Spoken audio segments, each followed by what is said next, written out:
Something was happening to Maurice Therault that no doctor could explain, and no amount of prayer seemed to stop. The quiet farmer from Quebec had lived most of his life trying to be a good man, working his land under the vast Canadian sky, attending Mass faithfully, keeping to himself in the way rural people often do. But beneath that simple existence, something ancient and malevolent had taken root, something that Maurice believed had been planted long before he was born. His father had dabbled in practices that the Catholic Church warned against, rituals whispered about in certain circles, agreements made with forces that should never be summoned. Maurice grew up knowing his father had made some kind of pact, though the details were never fully revealed to him. As a child, he sensed something was different about his family, something wrong that he could not name. As he grew older, the signs became impossible to ignore. Objects in his farmhouse began moving on their own. Tools he set down in one place appeared across the room moments later. Animals on his property acted strangely when he approached, cattle bellowing in distress, dogs backing away with their hackles raised. Maurice himself began experiencing episodes he could not control or remember clearly afterward. He would lose time, coming back to himself in different places with no recollection of how he got there. His voice would change during these episodes, dropping to a guttural tone that did not sound like his own. He spoke words in languages he had never learned, Latin phrases that spilled from his mouth, though he had no education beyond basic schooling. The strength that came over him during these moments was terrifying. Once it took 4 men to restrain him when he went into an episode at a church gathering. They said his eyes looked different, that something else was looking out from behind them. Then the wounds began appearing. Maurice woke one morning to find deep gashes across his hands, bleeding freely, though he had no memory of injuring himself and no tools or objects nearby that could have caused such cuts. The wounds resembled stigmata, the marks associated with the suffering of Christ, but there was nothing holy about what was happening to Maurice. More marks appeared over the following weeks, lash marks across his back as if he had been whipped, scratches on his face that seemed to come from nowhere, blood seeping from his eyes during episodes, running down his cheeks while his body convulsed, and his voice roared in languages no one present could identify. Doctors examined him and found no medical explanation. Priests came to pray over him and left shaken by what they witnessed. Maurice knew he was not doing this to himself, and he knew it was getting worse. Word of Maurice Therault's condition eventually reached Ed and Lorraine Warren, the renowned paranormal investigators who had spent decades documenting cases of hauntings, possessions, and demonic activity. The Catholic clergy who had been working with Maurice contacted the Warrens because they recognized that this case was beyond ordinary spiritual counseling. When Ed and Lorraine arrived in Quebec in 1985, they brought with them a combined experience of over 30 years investigating thousands of paranormal claims.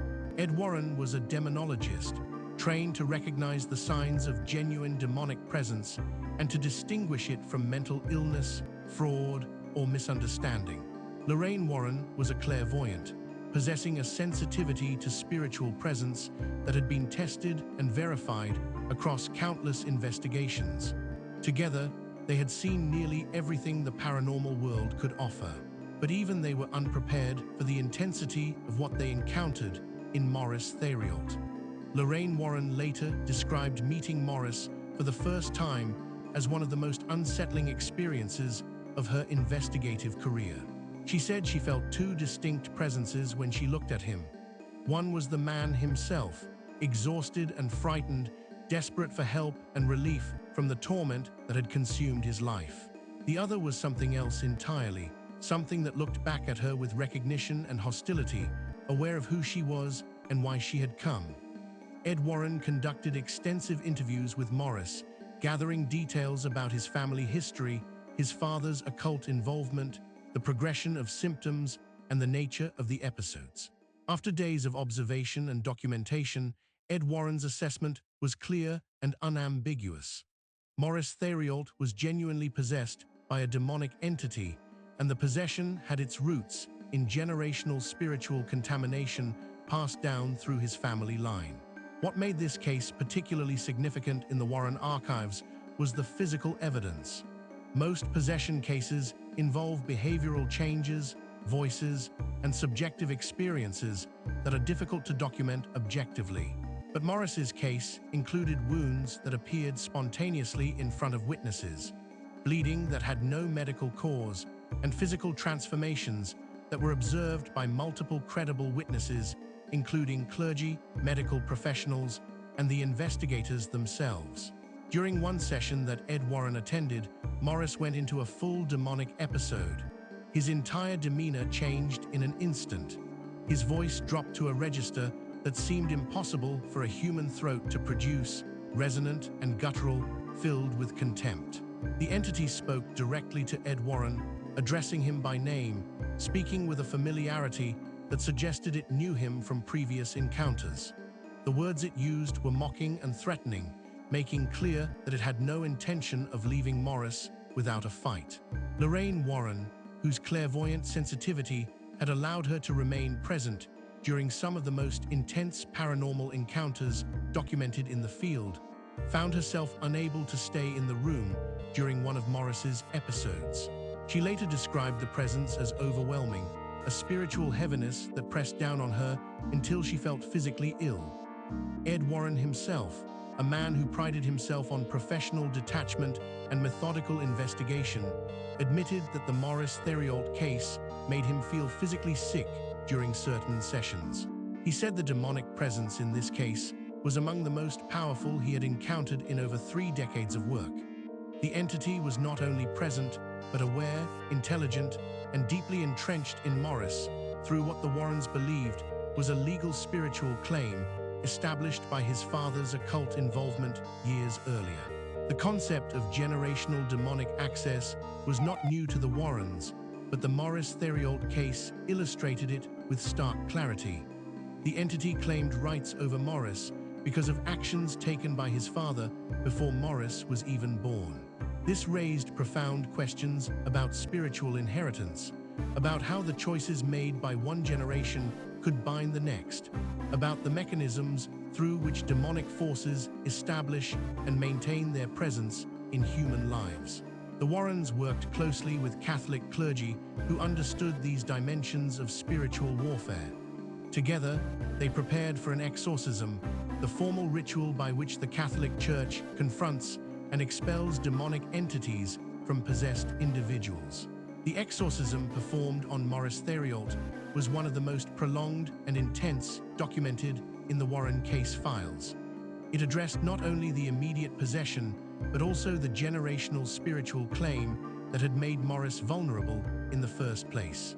Prayers were directed at severing the authority of the original pact made by Maurice's father, breaking the spiritual chain that had bound the family line to this entity. The ritual required multiple sessions, with clergy and investigators working together to maintain the prayers and commands, even as the entity fought back with every tool at its disposal.